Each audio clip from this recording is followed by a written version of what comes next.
2012 থেকে 2025 সেই London bridge, সেই গেমস নদী। হু হু করে সময়টা কেটে গেলেও স্মৃতিতে দুলু পড়তে দেয়নি টলিউডের লাভার বয় অভিনেতা দীপক অধিকারী দেব।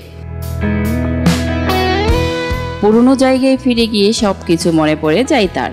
শনিবার 12 জুলাই লন্ডন ব্রিজে প্রজাপতি 2 এর শুটিংয়ের ফাঁকে ছবিটি তোলার সময় অভিনেতার স্মৃতিতে 13 বছর আগেরকার ঘটনা চলে আসে। 2012 সালে মুক্তি পেয়েছিল তার সিনেমা চ্যালেঞ্জ 2। রাজা চন্দ্রের লেখা সিনেমার জনপ্রিয় গান পুলিশ চোরের প্রেমে পড়েছে। এই লন্ডন ব্রিজেই শুটিং করেছিলেন পরিচালক। শুটিং এর ছিলেন অভিনেতা দেব ও সিনেমায় নায়িকা পূজা। সিনেমায় দেব পুলিশ অফিসারের ভূমিকায় অভিনয় করেছিলেন।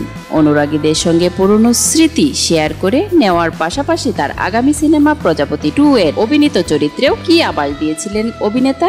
অভিজিৎ সেনের পরিচালনায় এই সিনেমায় দেব কি আবারও পুলিশ অফিসার?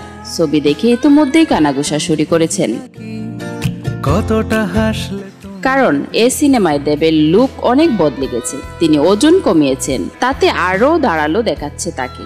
চোখে চশমা, বদলে গেছে হেয়ার কাট। এই বিষয়ে চ্যালেঞ্জ 2 এর শুটিং এর মজার কিছু গল্প শুনিয়েছেন পরিচালক। রাজা চন্দ্র বলেন, 3 দিন গানের শুটিং হয়েছিল, ভীষণ মজা করেছিলাম। গান তোলাতে গিয়ে আমি আর দেব শিক্ষকের ভূমিকা নিয়েছিলাম। সিনেমা পরিচালনার পাশাপাশি রাজা চন্দ্র এই গানটিও লিখেছিলেন। গানের দৃশ্যে অনেক বিদেশি অভিনেতা কেমিও চরিত্রে অভিনয় করেছিলেন। এবার তারা বাংলা বলবেন কি করে? দেব আর রাজা মিলে তখন শিক্ষক, প্রত্যেককেই ধরে ধরে গানের নির্দিষ্ট পঙ্গক্তির উচ্চারণ শিখিয়েছিলেন। তারপর গানের দৃশ্যে ঠোঁট মিলিয়েছিলেন সবাই। রাজা আপ্লুত, সেসব স্মৃতি দেব এখনো মনে রেখেছেন বলে।